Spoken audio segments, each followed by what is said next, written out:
In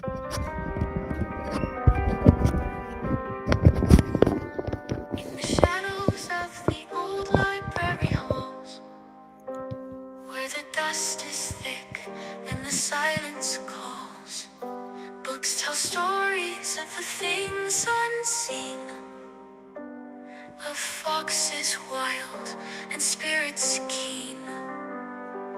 Whispers in the stacks they creep, ghostly chills that steal your sleep, paranormal truths no one believes. They linger here like autumn's leaves. Bibles open to verses dark, stories written to leave their mark. The wildlife outside hears the moans, silent foxes, the forest groans. The last of beast you cannot tame, a history buff who knows no shame. Paragon life outside hears the moans, silent foxes, the forest groans. The past a beast you cannot tame, a history buff who knows no shame. Paranormal tales in every spine, haunting truths that cross the line. Whispers in the stacks they creep, ghostly chills that steal your sleep, paranormal truths no one believes.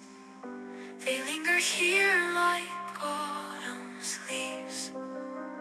Spirits waltz through moonlit air, books fall down as if to dare.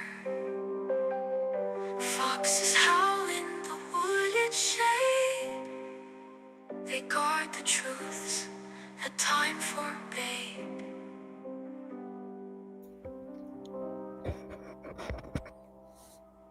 All right. Welcome, welcome, welcome. And as always, a thank you to Sweet Tea for making that intro, which is awesome. Let me get this. Let me get things going here. Let's get that off the screen. And say hello to everyone. Welcome, everyone. Thank you for joining. As you can see, Lenny has his November themed hat on. And Victor and Edgar are here, of course. So let's light some candles and then let's get started.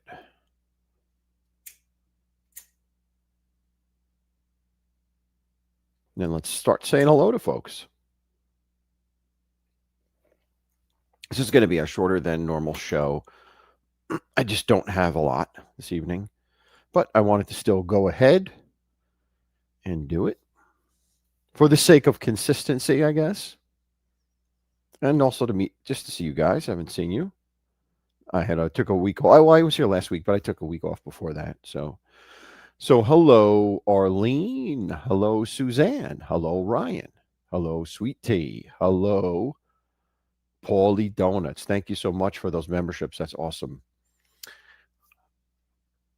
Hello, CG2 in the house. Great to see you. Don McHugh opening up the wallet. Thank you for that, sir. Really appreciate that. Who else is here? Tammy is here. Great to see you, Tammy. Zelda is here. Zelda, and I also want to thank Zelda for the idea because she specifically requested this area in question, Key West, Florida. So I went with that and saw what I could find. So we have 4 stories tonight about specifically Key West, Florida. So this is for you, Zelda. Thank you for the suggestion. Appreciate that. Hello, surviving. How are you? Good to see you. And I think we're caught up.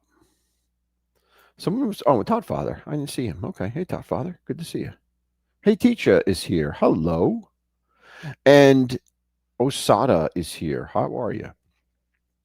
And as Sweet Tea pointed out, it was kind of cool because those 5 memberships that Polly Donuts gave out went to actual people that we know and talk to, which is very rare. Usually it goes to people you don't talk to, you don't hear from. Most of it goes to people that I've never heard from. So that's awesome. Thank you so much. And we got lucky this time because some of our participants got memberships. That's awesome. Hello, Magic. Good to see you. Jimena, good to see you. Gianni, how are you? Good to see you. Oh, no problem, Paulie. Good. Thank you for what you contributed, building the guild, and thank you for stopping by. And catch it later if you're interested. Should be. I hope it's interesting enough to catch later. All right, so let's talk Key West, Florida. As we all know, Key West, Florida is the southernmost point of the United States. It goes just 90 miles off the coast of Cuba. So it's the southernmost point, originally a Spanish colony and a British colony at one point, and or British territory, I should say. It was originally Spanish, then the British acquired it, and then the United States acquired it. So it has a long history of things that could lead to ghostly activity. Like, let's see. I, yeah, I put that up. I put that up already. Yeah, okay. So things like like pirates crashing and bad things happening, yellow fever, epidemics that wiped out hundreds of people on the island. So a lot of things happened in the island in the Key West area that could lend itself to spiritual activity, bad ways of people passing on, and violent ways of people passing on. So keep that in mind. So, and unfortunately, the four tales are not that old. I really couldn't find any tales that are really old. I'm sure they're out there, but I couldn't find them in my initial search. So if they're out there and anybody knows about them, please let me know. But these are what I was able to find. And I think they're still interesting, even though they're not like from the 1600s. So,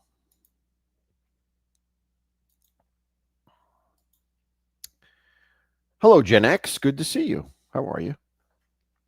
All right. So let's start off with the tale of Robert. It's called Robert the Doll. Now, Robert the Doll is what his name is, a doll. He is a doll of a boy. And he, in fact, is the inspiration for the movies Chucky. If you've ever watched those horror movies, Chucky the doll kills people and blah, blah, blah. This individual was the inspiration for that.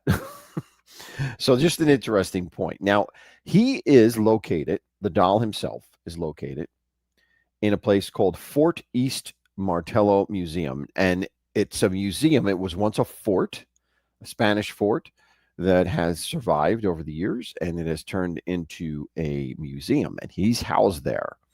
So let me show you. Let's start off by showing you, giving you some visuals of what I'm talking about here. Hello, Hollywood. Great to see you, my friend. Buffalo is in the house. All right, let's see here. Now, what do we want to show here? We want to show you. This is where our friend Robert the Doll hangs out. It is this museum called Martello. It's from Fort East Martello in Key West.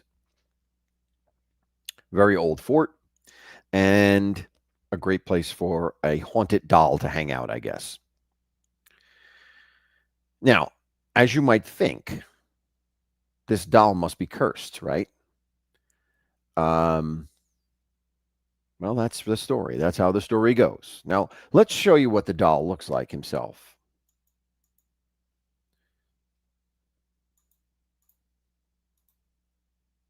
Where's our friend? Where is he? Here he is. This is our friend Robert the doll. Quite a creepy thing, I must say. He is behind glass and on a display area there. You can't touch him, and you wouldn't want to touch him because that would be bad for you if you believe in curses and haunted dolls. And you also have to ask him permission, and you must do this verbally. You must ask the doll verbally if you can take a picture of him. You don't just dare take a picture of him, because if you do, bad things happen to you. And there's actually a wall there, a display wall of letters of people who have written to the doll to ask him to please remove the bad luck or the misfortune that he has bestowed on them, pleading for it. And I thought that's quite interesting that the museum gets these letters from people who believe they have been cursed or received some of the negative energy from this demonic doll, and they're writing pleading for relief from the doll. So that tells me he must have some. There must be something here. There must be something to this if people are that into this.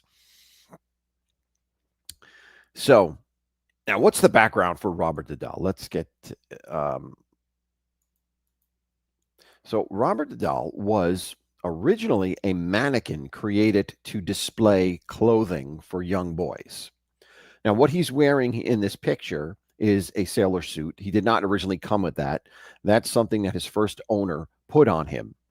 His first owner was an individual by the name, also named Robert, and I think that's where the name Robert came from. I think the first owner was a boy named Robert Gene Otto, Robert Eugene Otto, and he named the doll after himself when he received it, and he received it as a gift from his grandfather. The doll was made in Germany by the Steiff Company, Steiff, and like I said, it was made specifically to be a mannequin to model clothing at the time. This was around the turn of the century, and around 1917, the doll was purchased by Otto's grandfather and given to his grandson as a gift in 1917. Now, little did he know, however, that somewhere en route, the doll, I guess before it got into the hands of the owner, there was a servant of the family, of the Otto family, who was from the Bahamas and a voodoo practitioner, and she put a curse on the doll because of the mistreatment that the Otto family had bestowed on her, at least in her opinion. She didn't feel she was treated properly by them, felt that she was wronged, and she got her revenge by cursing this doll and making it be bad, a purveyor of bad luck, of bad things. So now, immediately when the doll was in the possession of its owner, Eugene, we'll call him Gene, the family immediately discovered kind of strange things, meaning they would find Gene talking directly to the doll as if it was a person, as if it was there. So Gene is a boy at this time, 5 or 6 years old, whatever he might be. And he is talking to this doll as if it's a living person. And some of the family even said they heard another voice in the room when Gene was alone with the doll. They heard a secondary voice attributing it to Robert the doll, and that there would be conversations that would go back and forth. So quite a creepy thing. We're not just talking about an imaginary friend, which a lot of children go through, because there were voices that accompanied this. So it's not just the imaginary friend concept. And other things would happen as well. People would see the doll moving in the window when no one was home. If the family went out, they would see the doll moving about in the window. At least that's what local neighbors claimed. Visitors also would hear giggles. Visitors to the home would hear giggles and find no one there, like a child giggling. And again, this is attributed to the cursed doll. Hello, Grateful. Hello, Deb Roberts. Good to see you guys. Thank you for coming in. So Gene grows up and keeps this doll, I guess, keeps it until he gets married. He grows up, he travels to New York. Remember, he's in Key West, Florida. That's where he's born. That's where his family lives.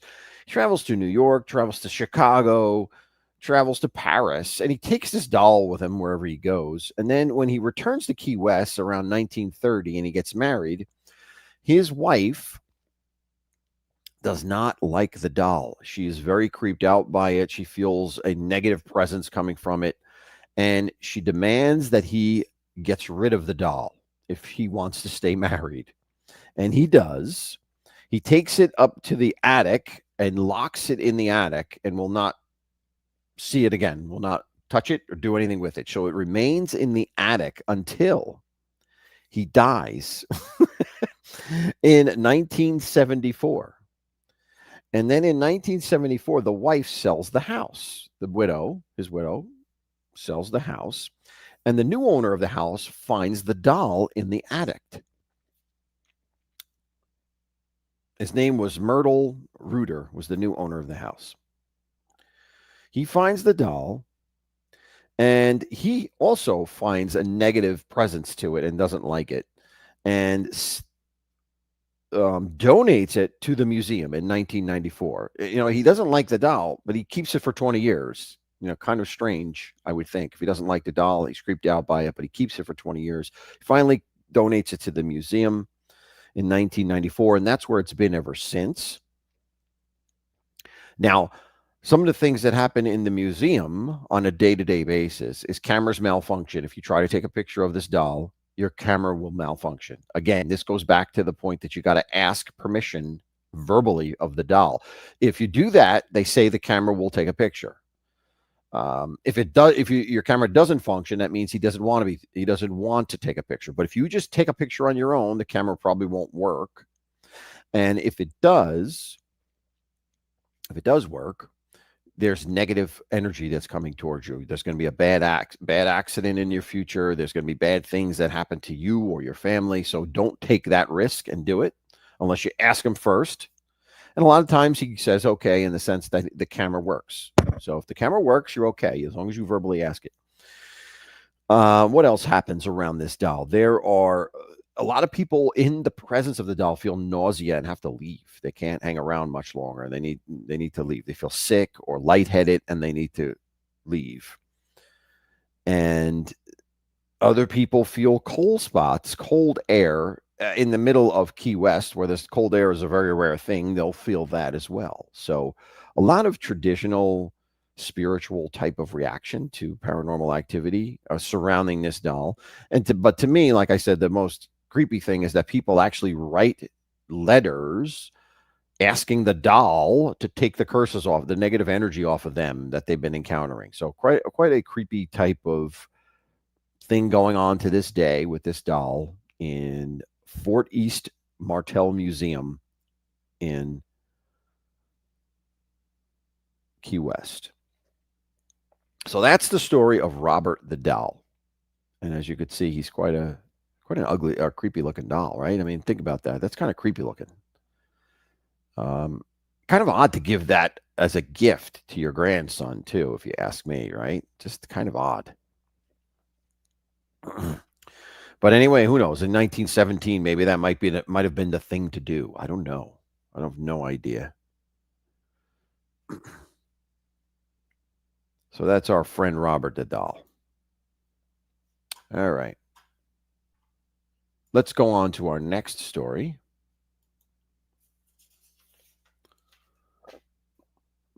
Our next story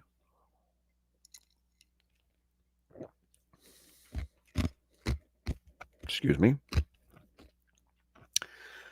It's not really scary. It's more or disturbing, I would say, or creepy. And it's about an individual by the name of Count Karl von Kossel, Cosel.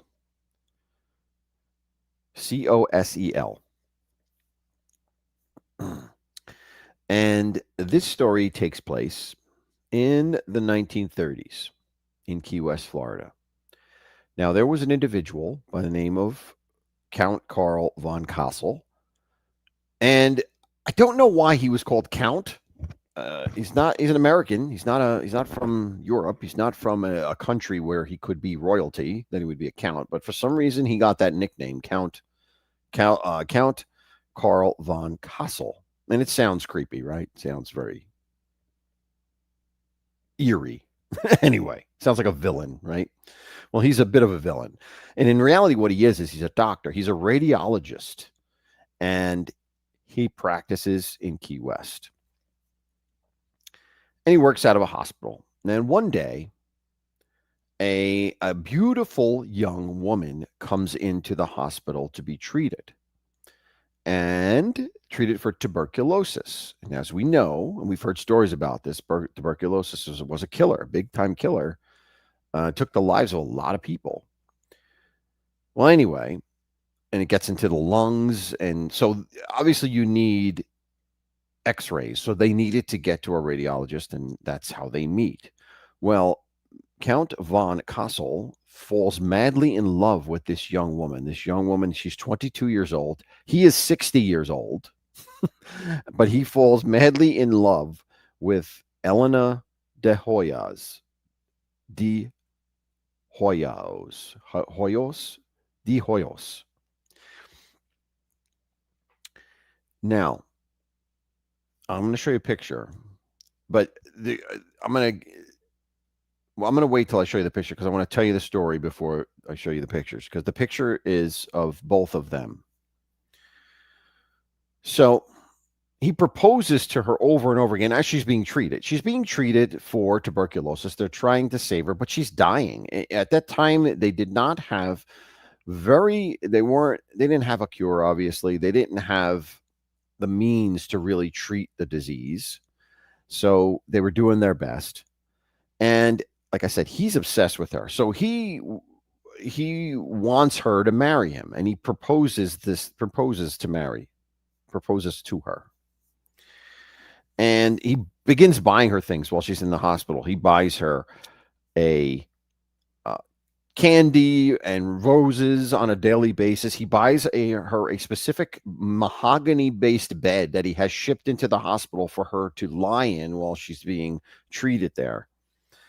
He invents this machine which he believes is going to cure her, and he hooks her up to this machine that is supposed to charge her oxygen electrons with electrodes, and that's he believed would cure the disease. It didn't work, unfortunately. He buys her jewelry, and he incessantly asks her to marry him, and she consistently says no, no, no. Well, unfortunately, it gets to the point where Elena dies. She dies on October 25th, 1931, and he is devastated by this. In fact, he begins to visit her grave every day for 2 years. Now, she's buried in a mausoleum, so he goes to the site every day for 2 years, totally obsessed with this woman. In fact, and he has full-blown conversations with her. People see him there speaking to her. I mean, and that's not uncommon, I guess, to some degree. When you go to visit a loved one's gravesite, you may speak to them. You want to communicate with them, let them know you're there. You know, it's a conduit to them, their last resting space. So that's not the big deal, but he has full-blown conversations, and these conversations are not just him talking to her, it's as if he's answering, so as if he hears her. So it's very bizarre situation. And in fact, what he does is he has a telephone line installed at the mausoleum to his office so that he can call the mausoleum. It'll open up automatically. The line will open up automatically, and he begins talking to her whenever he feels like it. So even if he can't be physically at the gravesite, he talks to her through this telephone line he has set up. Really, really bizarre stuff. And now you might say, why was this allowed, right? Why did the De La Hoya's family allow this? And that's part of the mystery here is like why, and in fact, he had convinced them, he had convinced her parents to consent to the marriage. They were okay with it. Now, I don't know if he paid them off. Who knows what he did? He did something. He had some type of influence over the parents to allow this bizarre behavior to continue on without going to the authorities, without taking some action to stop him. So I don't know. I mean, he was wealthy. He was a doctor. Who knows? He may have done something like that. I don't know. I'm just speculating. But it's just bizarre to think that they would allow this. The family would allow this. Hey, Joe Della, good to see you. Hi, Sven Larson. How are you? Good to see you guys. Oh, Suzanne, wait till you hear. I have something to wait. Stick around because it's not just the. I hear you about the age difference, right? You saying it's more about the attraction? Yeah, the attraction was one way. The attraction was one way. His attraction to hers, and it's later found out that he was already married. He was already married and had a daughter. So this guy is a pure villain. He is a pure villain. Hello, Marta. Good to see you, Marta. All right. So October 25th, 1931, she dies. He starts this bizarre ritual of always being at her grave site, the telephone line, the whole nine yards. Now, it gets to the point where he is so obsessed with her that he feels he has to see her. So after 2 years of doing this, he builds up the courage to break into the mausoleum itself and see her and open up her coffin and see her. And what he does is crack things open and he sees that she is decomposing and he's devastated by this. He's devastated by the body that has decomposed. Well, it's been 2 years and it's decomposing. Shocker, right? But anyway, he is devastated by it. So what he decides to do is steal the body. One night, he sneaks back into the graveyard, removes the body, and takes it back to his home. Really bizarre and sick stuff. Takes the body back, and he begins to care for the body. He begins to oil it, oil the skin, put a balm on the skin, puts beeswax over it to preserve it. He puts he makes he builds up a mask for the face that was basically decomposed to make it look to try to make it look like it was human, or I mean it was live. I'm sorry, that it was a living human. He puts glass eyes in where the eyes had sunken back. He puts in glass eyes to replace it. And he dresses the corpse up and he preserves it at his home and begins to talk to it. So it's very reminiscent of Psycho, the movie Psycho, where Norman Bates does this with his mother. And it is said that Alfred Hitchcock got some of the inspiration from this real life incident that occurred. So he does this, and he does this for 7 years. 7 years. Nobody finds out about this until 7 years of him having the corpse there. And throughout the 7 years, he tries to reanimate the corpse as well. He tries an ultraviolet light treatment that he invented that was supposed to bring the body back to life. Well, obviously, it doesn't work. Hi, Gina. Good to see you. Did not work. So we have a corpse that is there. Now, I'm going to show you a picture of him, of Elena while she was alive, and of, hold your breath for this, of what he does to her body. So hold your breath for this one. It's all together in one picture. It's 3 side-by-side pictures. So here we go. Hold on. Here we go. As you can see, there is the count on the left. In the middle is what Elena looked like as a 22-year-old before she got sick. And to the right is what he made the body look like after he stole it, with that mask and eyes and wig and what I don't even know. I have no idea. But that's what he did to it. That's what he had the body in his house as. And like I said, it was 7 years until the family discovered this. Hey, Nick, how are you?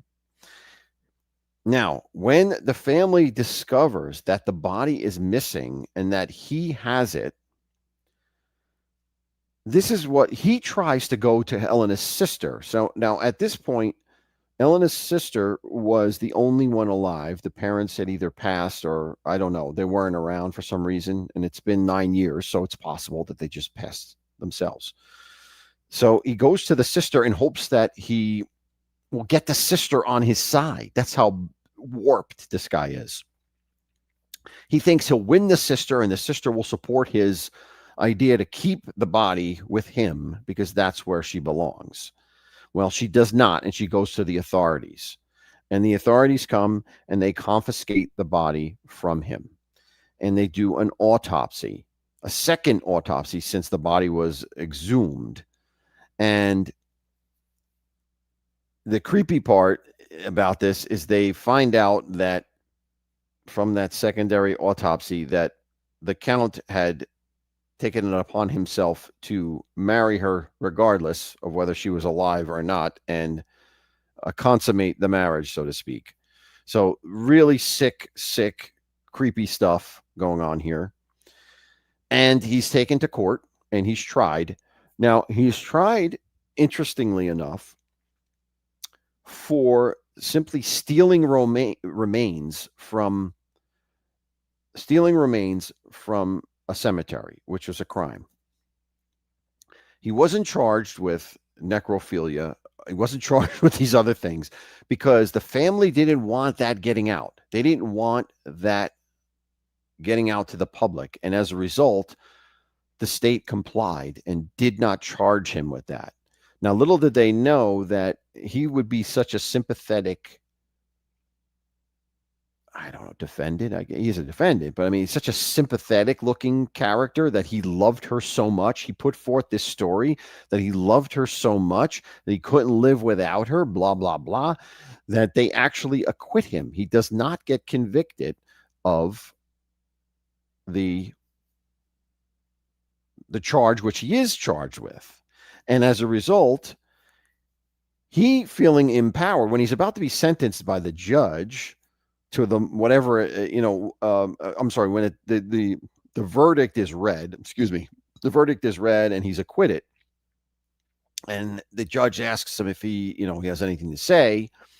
His response is he asks if he could take the body back since he's been acquitted. He wants to take the body back with him. It's just so sick. And what he does, the judge gets into an argument with him saying that will never be allowed, back and forth, to the point that the judge, in fear that he would go after the body again, orders that Helena's remains are buried in an unmarked grave where no one knows about it except her sister. So the judge himself knew that this guy was so whacked out of his mind that he had to do something to prevent this from continuing onward. So, oh boy, what are you going to do? This is the sickness that's out there. So,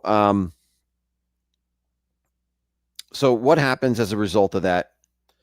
He never finds her body, thankfully, again. And he basically is driven out of the community. He moves back to, which is later found out, he moves back with his wife and daughter, I believe. I believe they were up north. I forget where they were, but goes back and lives with them as if nothing happened. So he basically got away with all of this creepy, bizarre, and disturbing behavior, and just had to leave Florida. And go back to where he started. Now, why his wife would take him back, I do not know. Like I said, he was never divorced. He was married this whole time that he went through this. And that ends the story, so to speak. Now, The ghostly part of this is that it's believed that Elena's ghost haunts the funeral parlor in which she was first two times embalmed, I guess. So it is said that she will wander around there, kind of lost. They will see her apparition from time to time in that very, looking very like 1930s, 20s, 1920s, 30s, whatever, flapper looking dress like that. Kind of just wandering aimlessly, of the things that were done, the way her body was desecrated. So I guess that might have something to do with it. But just a mournful, sorrowful spirit, not a scary one, just, kind of lost out there. And whatever happened to him, I do not know. I could not find any indication of what happened to him other than that he eventually died, but because he can't be alive at this point, but he I guess he lived on his life. I mean, oh, he would remain a doctor after all of this crazy bizarre stuff. But that's the story of Count Karl von Kassel and his sick obsession with a poor young girl that was dying from tuberculosis. All right.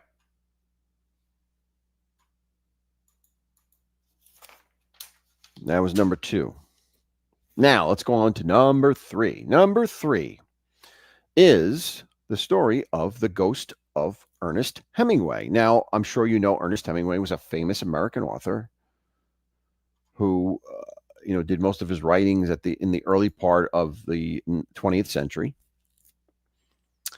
Now, he lived in Key West, Florida for 2 decades, and his home, I'm going to show you a picture of his home in a minute. It was originally built in 1851, built in Spanish architecture, 2-story Spanish colonial. You'll see it's when you see it, you'll see it's a pretty common thing you would see in Florida. Hey, Slim, how are you? Good to see you, Slim.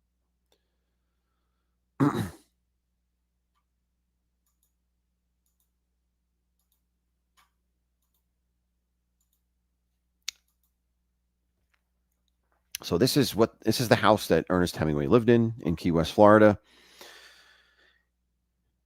They say that he wrote many of his novels here. This was his inspiration point. This is where a lot of the work he did came from. But he also lived in Idaho. So his main house, I guess, was in Idaho, and this was, the secondary house when he eventually passes in 1961.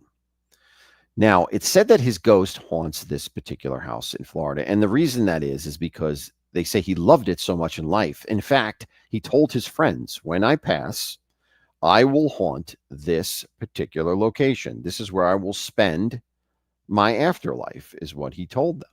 And it seems to be true because there's been plenty of sightings of his ghost, a full apparition of him at a typewriter typing in his office in this particular building. That often there will be typing heard, quite often typing on its own, no one around, just the sound of typing. Sometimes it's the full body apparition. Sometimes he wanders the grounds. People see him casually wandering the grounds outside the building, not troubled at all, seems to be very at ease, very at peace, wandering his old stomping grounds. And this is the creepiest part about it. Now, he actually committed suicide. That's how he passes. He took his own life in 1961. And he took it on July 2nd, 1961. Now, July 3rd. Now, he took his life in Idaho, in his main house in Idaho. And like I said, July 2nd, 1961. July 3rd, 1961, before the news had gotten out that he had passed, people were reporting that they saw him on the balcony of this particular building, walking around, sitting up there, walking around, and in fact, waving to them. So multiple couples swore they saw him on the balcony a day after his death, waving to people as they walked casually by, which was something that he would do when he was at this residence. He would hang out on the balcony and people would come by and he would wave to them casually. So, bizarre sighting of him before the news even got out. Like these were just locals that live there. He dies on the 2nd. By the time the news spreads, these people didn't even know he had died yet. They just assumed it was him there. They assumed he was at his residence. So, quite a creepy tale on how instantly that ghost or spirit appeared in the home where he said he would. They say he said this is where he was going to spend his afterlife, and he did. Now, another strange thing that goes on the grounds here is they say that there is the ghost of a six-toed cat. Now, the story goes that this cat, a six-toe cat, I don't know what that means, though, necessarily, a six-toe. I don't know what has 6 toes. I have no idea. On one of its feet, I have no clue. But it seems that he found one of these while he was alive, a six-toed cat, and he kept it, and he bred it with other cats in the hopes of seeing that it would be more six-toed cats that were created. And they say that to this day, the generations bred that there are approximately 50 cats on the premises that live on the premises that all descend from that six-toe cat, the original one. And, many of them have that deformity, that six-toe. And but they also see the spirit of that original cat wandering, disappearing. It'll appear and disappear here and there on the premises. So just another non-human type of spirit that hangs around there, which I thought was kind of weird and odd. All right. So that's the story around Ernest Hemingway's ghost. You might see him here. This is where he has proclaimed he would spend his afterlife. So if you ever visit it, you can visit this house. It's a museum.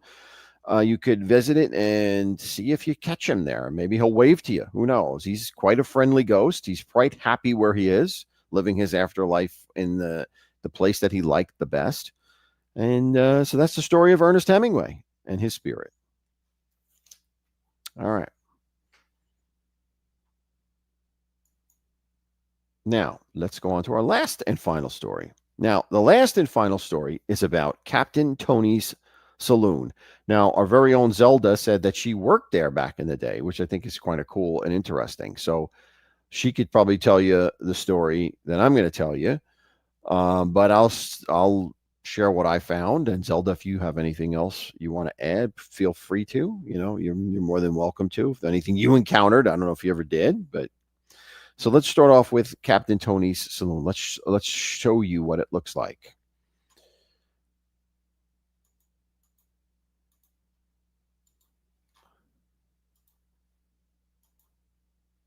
There it is, Captain Tony's Saloon.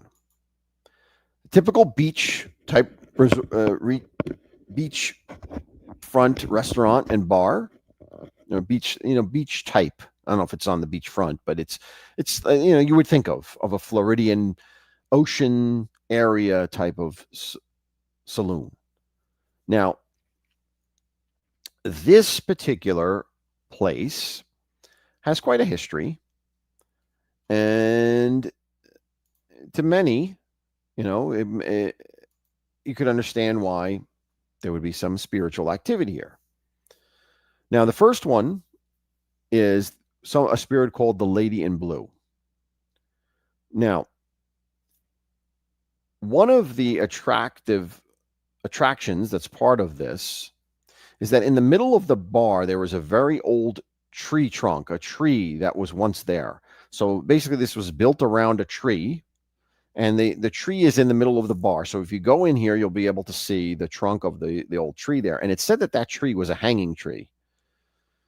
That there were lynchings that went on that tree before the saloon was there, and as a result, the spirits of some that were lost their lives on that tree haunt the vicinities. Now, one of these spirits is called the Blue Lady, and she's called the Blue Lady because her apparition seems to be in a blue dress, and her aura that she gives off is like a bluish light. So she's the Blue Lady. And the backstory is that it's quite a horrible backstory. Is that she murdered her husband and her two sons, and a mob went after her, grabbed her, and lynched her on the tree. When it was determined that she was the murderess, whatever you want to say, they lynched her on that very tree, and she hanged because hanged, you used hanged when someone is put to death with a noose as opposed to hung. And she didn't break her neck immediately, and that's what you're supposed to do with a hanging. Is the neck is supposed to break and you're supposed to die. Well, it seems like she didn't break her neck, and that she hung there for 2 days, kind of choking to death. Quite a grisly, miserable way to die. So her spirit tends to wander around that tree specifically, and will appear and disappear, and will also be seen in mirrors in the place. Like you might be in a mirror, anywhere there's a mirror in there, you might look and see her in the mirror, her image. So she's quite an active ghost. And cold spots accompany her, as well as unexplained noises and flickering of lights. So it's your traditional paranormal activity that's associated with a spirit like this. I don't know, Zelda, if you've ever encountered the Blue Lady while you were there. I don't know, or any type of weird activity there. I don't know, but they say that that's what happened.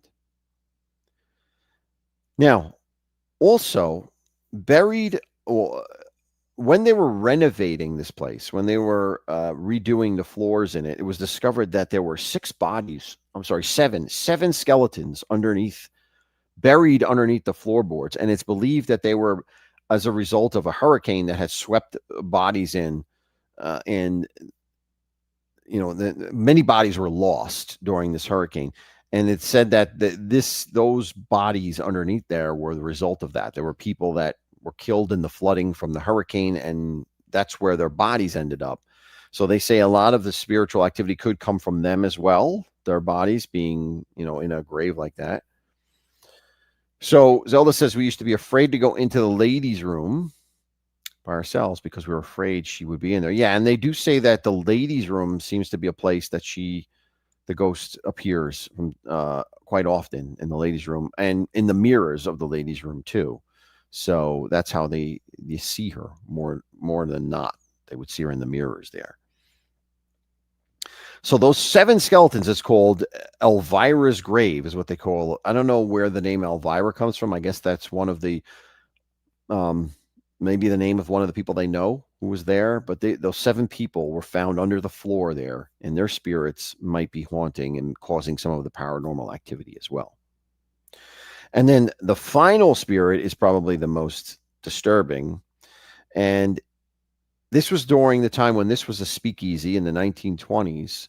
It is said that a young woman had just had a baby, had been married and just had a baby, and her husband had been going out nights to Captain Tony's speakeasy. It was I don't know what it was called then, but this location as a speakeasy, and was carousing with ladies of the night and gambling and all of that. And one night she took her baby with her and went there, and went in and caught him red-handed with one of the call girls that were there, and went into such a rage over it that she took her baby into the ladies' room and took its life, and then hid the body underneath the sink. Now, I don't know, Zelda, if you've heard that, but that one is the most disturbing to me, if you ask me. And it said that the baby, you might hear the baby crying. You might hear crying of moans and crying, and specifically in the bathroom too, because that might be where that happened. So, and I don't know if this is true or that's just a rumor. I couldn't find any articles that documented it. I mean, and who knows? It was a speakeasy, so I don't think there'd be too much documenting going on there because it was illegal. But it sounds an awful story, and it doesn't say what happened to her. It doesn't say what happened to the woman, after she did this drastically deed, terrible deed, that she runs off. So I don't know what happens to her, what becomes of her. But a horrible thing, if this is true, happened in there. So more negative energy, more energy for hauntings. So that's Captain Tony's Saloon.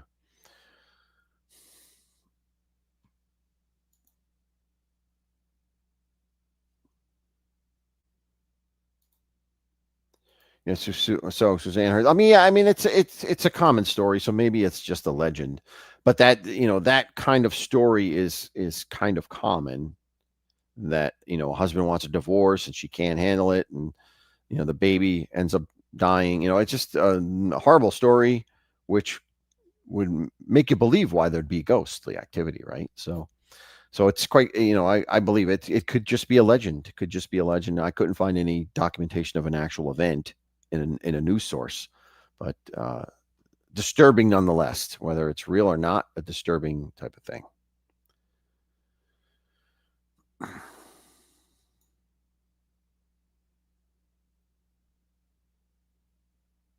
Don McHugh is a cornball. There you go. So save your nonsense for someone who cares. All right. So that is it. That is the end of our stories. So we had Robert the Doll, the haunted cursed doll. We had creepy Carl, creepy Count Carl von Kossel, the sicko. We had Ernest Hemingway's ghost, and then we have the ghosts of Captain Tony's Saloon, which was the lady in blue, Elvira, and that awful woman that killed her baby. So there you have it. Your Key West stories of the evening. So I hope you enjoyed them.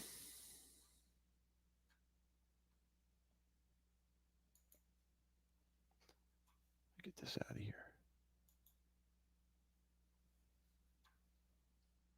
All right.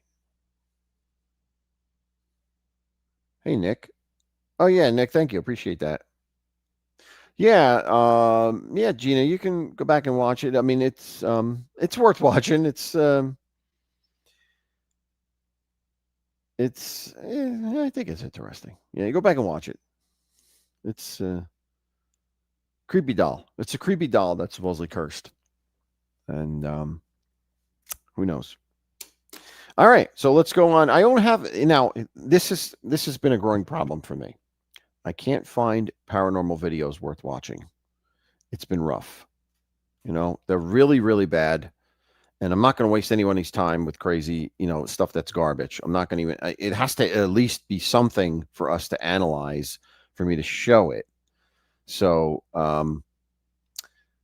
let me, this is what I found one, I got two of them. And I don't know if Osada and Todd Father are around. If they want to come up, I will put the link in the chat. But I only have two. It's really one, but I have two videos.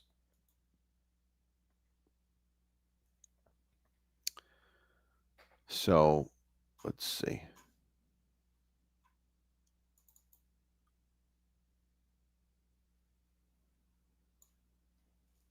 Hold on. Where are we here? Let me see. Where am I? Okay.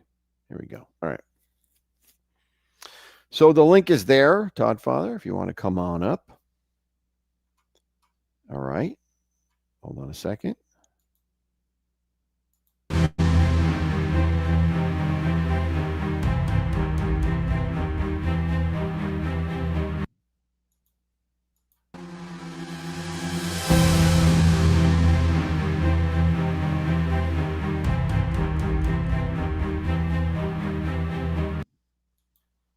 Hello there, sir. How are you? What's going down? Well, nothing much. Nothing much. Just getting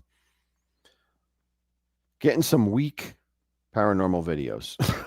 So You remember I told you to get those kids that go and with those spirit boxes or whatever? yeah, Could have did a few of those and had some yeah, fun. yeah. I'll have to do that because I can't find any more. I mean, I think we've gone through them all. I think my daughter gave me the name of the channel. I don't know if you want to pull anything up now or wait till a different show. we could try it. I guess I don't know. I mean, that's completely up to you. Where's Yeah. the other guy? Where's the chocolate queen? I don't know. He was here before. He I don't know. texted me. Yeah. He's supposed to be coming up. Well, the link is there. So I'm going to talk about Costco. Where do you come up with these things? who said that? Suzanne? Tafa's going to talk about Costco. We don't even have a Costco in Buffalo. Costco. Hi, everybody. Yeah, I don't know where that came from. I don't know. She made a comment that Maybe that she my misheard wife you. that my wife is taller than me because of my avatar. That's a mannequin. It's a mannequin. It's not my wife. Oh, that. Oh, Yeah. that. Yeah, that's you punching a hole through your wife. I would think that would be kind of disturbing if you're punching a hole through your wife. That's funny. So, So I don't know where Osada is, but what did she say? Sam and Colby? That was the station name or the channel name? Sam and Colby? oh, Sam and Colby. Yeah. Hey, Slim. Let me see something here. Let's see. No, I haven't been to the supermarket today. Yesterday I was at a few of them. Oh, wait, hold on. Here he comes. Oh, hippie. There he is. Yay. There he is. Better late than never. I'm here. No, it's good. No, it's all good. What's up, guys? How are you? So, Doing well. That's what we'll do. What we got going on? I don't even know how to do that, Todd. I don't know how to get I don't know how to get another channel up here. All my stuff I load onto the computer and then pull it directly from the computer. I don't know how to get a live channel up here. Okay, well, you could do I think it's share screen or whatever. I haven't done it in a long time. I mean, I could share screen. It pulls up you have to pull up another. How could I say it? I think you got to open another tab, find what you want, and then share that. Share the other screen. Okay, so I'd have to go to YouTube, right? YouTube. Yeah. Hold on. Let's see. Let's see if I can do it. Okay, so we got YouTube, and what is the name of it you said? Try Sam and Colby. I don't know. Sam and Colby. Oh, it comes up right away.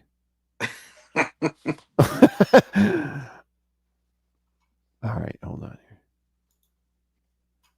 All right, let's try just pick some random thing where they have the spirit box and they get all scared. It's ridiculous. All right, so this is they're investigating Paris. Well, no, that's not it. Let's see. We're New Conjuring, Night We Summon the Devil.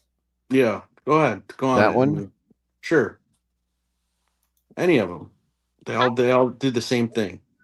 But I am super baked. Thanks to Mood Canopy. Mood is third-party tested, so you... What's up, guys? It's Sam and Colby. Today, we are at the farmhouse at the top of Pendle Hill.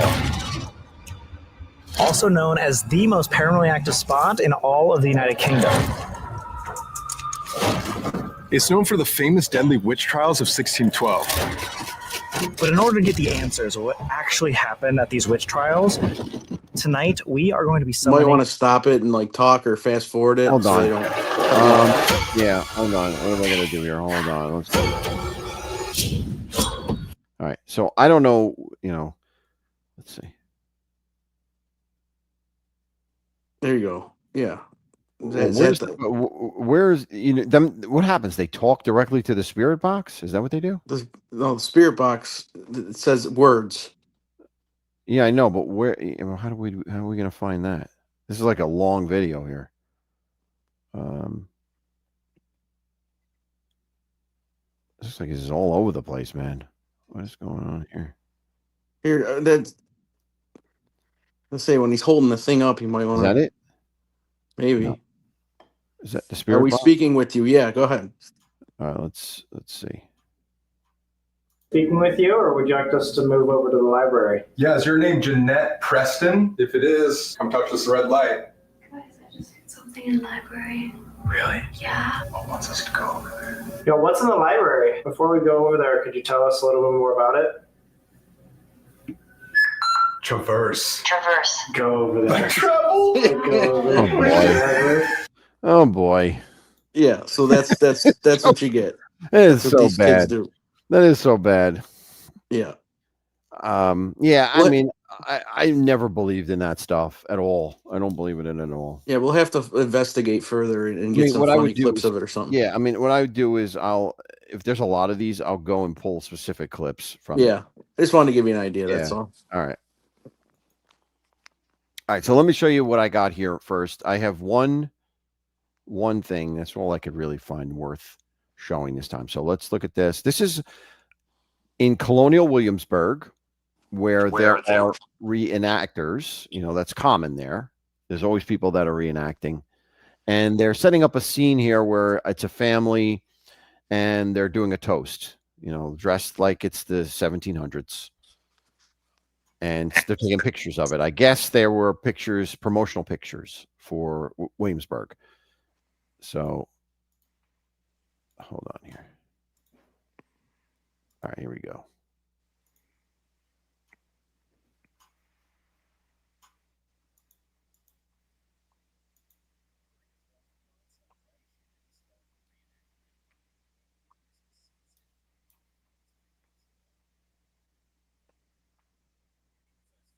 Now, this is two pictures. Now, this is the first picture.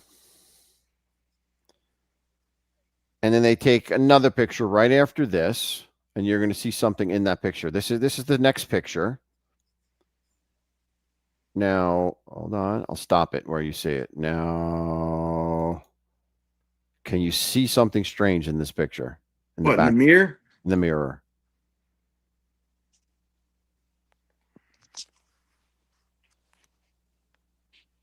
Right between the woman with the bonnet here and the guy with the wig and the mirror. It looks like a woman like looking up to the sky. Oh, yeah. Okay.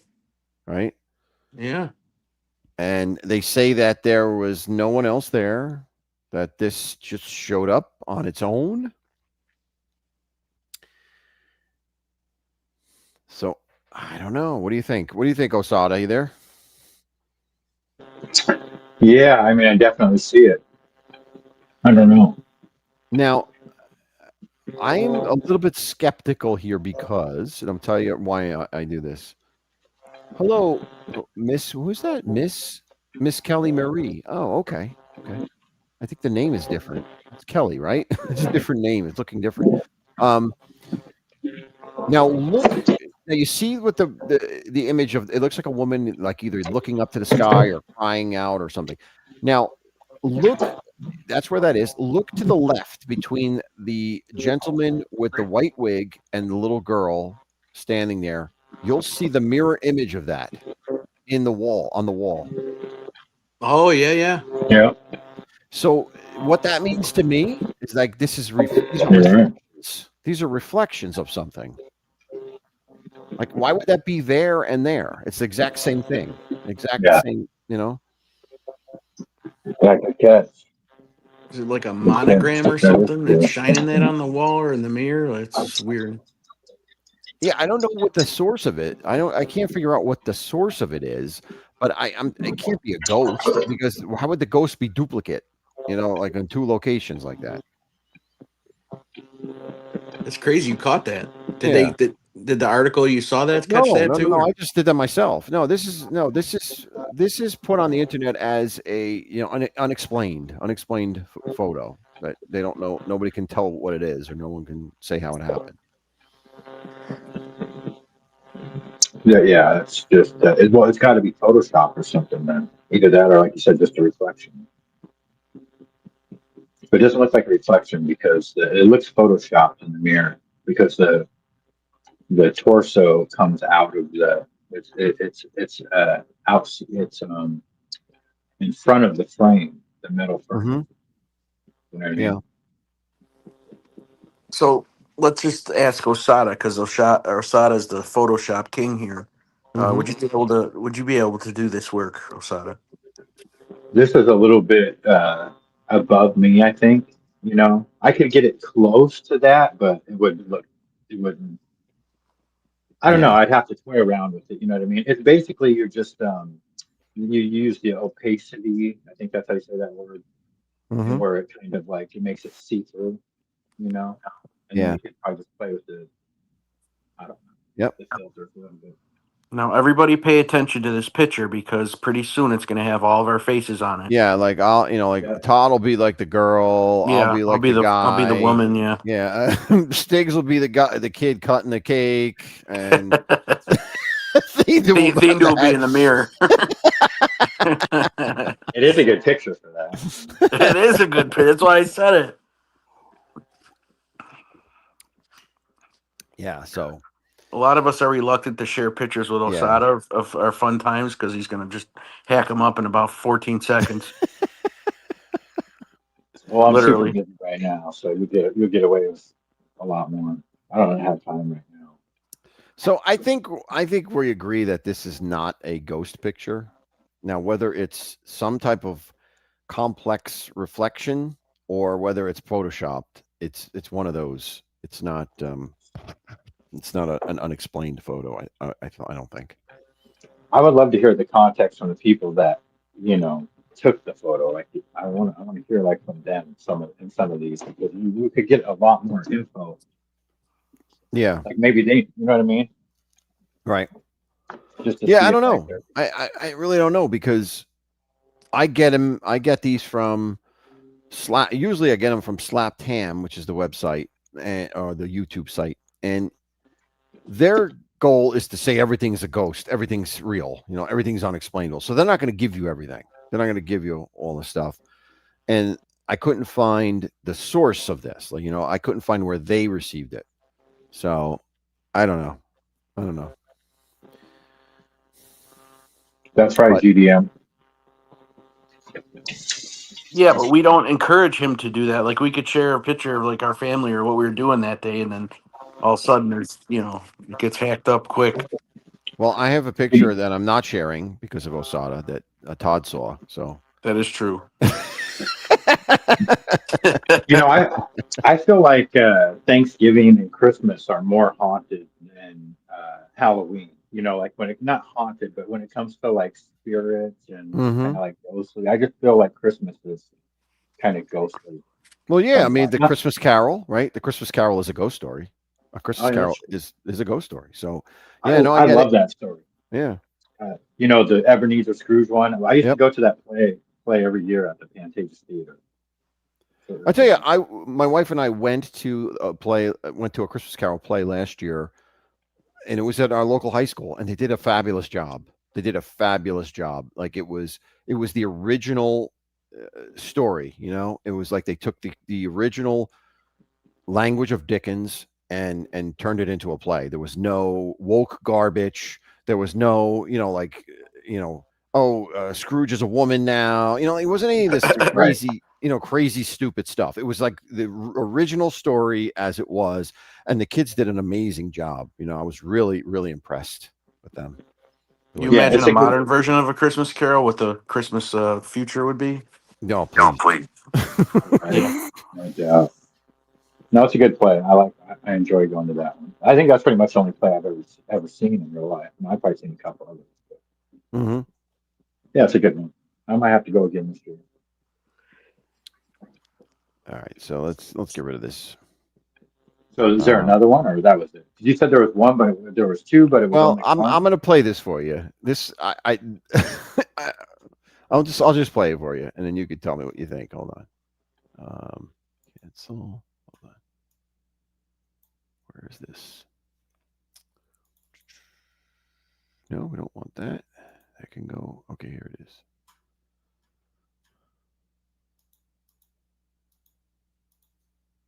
This was this was on here as a ghost. Hold on. And I think you're gonna laugh when you see it.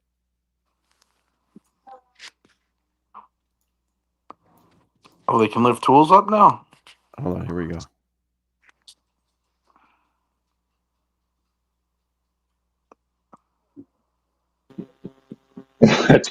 Wow.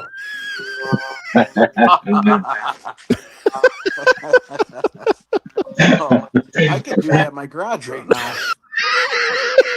That's how I would go into steel tools too. And the best part is that they got away with it. The best part is the story is, and this is in Australia, so maybe Oh, it's McHugh Don's garage. has something to do with this, but they get away with it. They never caught the guy that stole the tools. They never That caught is him. hilarious. Is it a midget? He's like taunting him right there. Yeah. It's funny. I'm glad you played it. If you weren't gonna, this is great. Yeah, that is a good one right there. That is. I mean, if somebody really did that and got away with it, that's the crime of the century. I mean, that's the. Oh boy. Sorry. But yeah, that was it. That was all I had. I just had that, those two. I thought that one was good to show, but that's it really. So, if anyone has things to show, please send them to me. If anyone comes across anything you want us to look at and analyze, please do. Please send it to us. It would be helpful. So we just got a whole bunch of new cameras put at my work today. Oh yeah. I'm gonna start making some funny stuff now. I'll send you the footage from the DVR. What about ALV? Like if you expanded it, sometimes if you're having a little problem with those UFOs or like aliens. I mean, there's plenty of those. I really don't show them, but there's plenty of those out there. UFOs. I mean, I don't not know that if we're people are interested in it, but I don't know if people are interested in that because this is a ghost thing. But I could do that. I could show Bigfoot pictures too, like Bigfoot ones. And most I think of those anything that's a mystery that we could try to like debunk would be cool. You know what I mean? Yeah. So, I mean, the Bigfoot ones are funny because they're so fake. I mean, they're so fake. I mean, I don't know. Every time I see, Bigfoot caught on camera, and it's obviously a guy in a suit. It's so obvious. right. But I don't know. I mean, I know a couple of people that swore that they saw Bigfoot. Honestly, swore. Well, Yeah, to this day. Osada's one of them, isn't he? Yeah, Osada, you're one of them too, right? Didn't you No. see Bigfoot? No. No. I've never seen him, but I have. I heard a story not too long ago from a Native American lady. I think I told you guys that she talked about Alaska has a breeding ground of those, and she knows like their migrating patterns and all this stuff. Like they're 100% out there. I guarantee it, because there's not that many stories about those. I mean, you talk to the Native Americans, they know that. They know all about them. Some of those people. Well, Slim has seen him, I think, too. Slim has seen Bigfoot. Really? Did he? I think so. I think he said that one time. I think he said one time he saw Bigfoot. Slim, I would love to hear your account of that. Come on up. Yeah. I actually bought a Bigfoot coffee mug today from a vendor. Yeah. Yeah, it's really cool. Yeah, so I don't know. I mean, we could always do that too. Yeah, if I just need something to do, we can do that, as opposed to nothing. Because I even go on Reddit to look if there's any on Reddit there, and they've been, I think we've seen them, and I've noticed that these channels that I go to are starting to rerun the same ones that we've done over and over again. So. Yeah, I'll try to help out too. I'll try to look for something. Hello, love foster kids. How are you? Good to see you. You finally made it. Oh, thank you. Thank you for stopping in. Appreciate it.